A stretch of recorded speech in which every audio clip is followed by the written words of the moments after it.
너는 이방 나그네를 압제하지 말며 그들을 학대하지 말라. 너희도 애굽 땅에서 나그네였음이라. 너는 과부나 고아를 해롭게 하지 말라. 내가 만일 그들을 해롭게 함으로 그들이 내게 부르짖으면 내가 반드시 그 부르짖음을 들으리라. 아멘.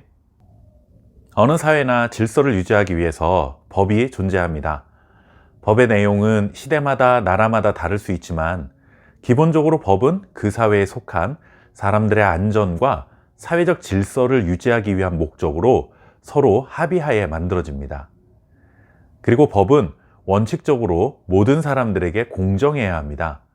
많이 가진 자, 가지지 못한 자, 사회적 신분이 높은 자, 그러지 못한 자, 좋은 직업을 가진 자와 그렇지 못한 자, 학벌이 좋고 나쁨, 이런 것과 아무런 상관없이 법은 누구의 편을 들어서는 안 되고 언제나 공정해야 합니다. 그런데 사람들에게는 그런 완벽한 정의로움이라는 것이 있을 수 없습니다. 자기 자신은 가장 정의롭고 공평하다고 할지 모르겠지만 어느 한편으로 기울어질 수밖에 없는 것이 우리 모두가 가지고 있는 약점인 것이죠. 그렇게 불완전한 사람들로 인해 법이 불공평하고 정의롭지 못하게 집행이 되기 시작하면 아무래도 사회적인 약자라 할 수 있는 사람들이 손해를 볼 수 있는 상황이 생길 확률이 매우 높고 실제로도 그런 경우가 정말 많습니다. 법이 많이 가진 자, 명예와 권력이 있는 자, 사회적 지위가 높은 자들의 편이 되고 마는 것이죠. 그런데 이런 불공정함은 지금 이 시대의 문제만이 아니라 고대 사회에서도 마찬가지였습니다. 예나 지금이나 사람들은 그렇게 완벽한 정의와 공평을 실현하기에는 부족한 존재였음을 알 수 있는 것이죠. 하나님께서는 이런 인간들의 약함을 아시고 율법에 약한 자들이 억울한 일을 당하지 않도록 말씀해 주셨습니다. 당시 사회에서 가장 약자라고 할 수 있는 대표적 그룹이 나그네, 고아, 과부였습니다.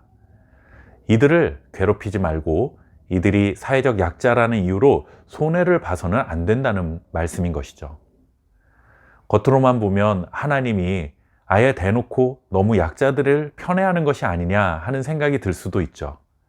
그리고 약자들은 항상 옳고 강자들은 항상 틀렸다고 낙인을 찍은 것 아닌가 하는 생각을 할 수도 있습니다. 하지만 조금 전에도 말씀드렸듯이 아무래도 사회가 불공정해지면 그 불이익이 사회적인 강자들에게 돌아가는 경우는 사실상 없는 것이 사실입니다. 불의와 공평으로 인한 피해는 아무래도 사회적인 약자들에게 돌아갈 수밖에 없고 그런 상황에서 사회는 강한 자들의 편이 되고 약한 자들의 편에 서지 않는다는 것을 하나님이 누구보다도 잘 알고 계셨던 것입니다. 그래서 하나님이라도 약한 자들의 편이 되어주겠다. 그래야만 균형이 맞지 않겠느냐라는 말씀을 하신 것이죠.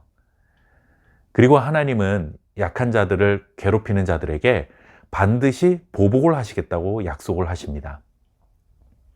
강자에게 억울하다 하소연할 힘도 없는 약자들, 강자들의 불의하고 불공정함에 대항할 힘도 없는 약자들, 그들을 대신해서 하나님이 대신 합당한 보복을 하시겠다라는 것이죠. 그렇다고 하나님이 무자비하게 보복하시는 것이 아니라 어제 살펴본 눈에는 눈, 이에는 이라는 말씀에 근거해서 하나님이 약한 자들을 대신해서 그들을 괴롭혔던 자들에게 보복을 하실 것이라는 그 원칙을 밝혀두고 있습니다. 하나님이 이렇게 하시는 이유가 무엇일까요? 27절 말씀해 보시면 하나님께서는 스스로 나는 자비로운 자라고 말씀하십니다. 하나님께서 자비로우신 분이기 때문에 자신이 가진 힘으로 힘을 갖지 못한 자들을 억울하게 만들고 괴롭히는 것을 두고 볼 수는 없다는 것입니다. 교회와 성도들이 하나님을 믿는 자들이라고 한다면 과연 우리는 누구의 편에 서야 할까요? 세상은 강한 자의 편에 서는 것이 일반적입니다. 약한 자가 손해를 볼 수밖에 없는 것이 우리가 살아가는 현실입니다.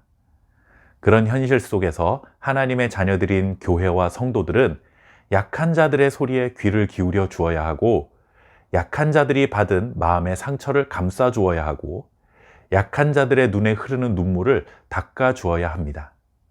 그것이 하나님의 자녀라는 신분을 가지고 하나님의 말씀을 따라 살아가는 자들이 살아가야 할 모습인 것입니다. 저와 여러분이 하나님과 한편이 되어 살아갈 수 있기를 바랍니다. 감사합니다.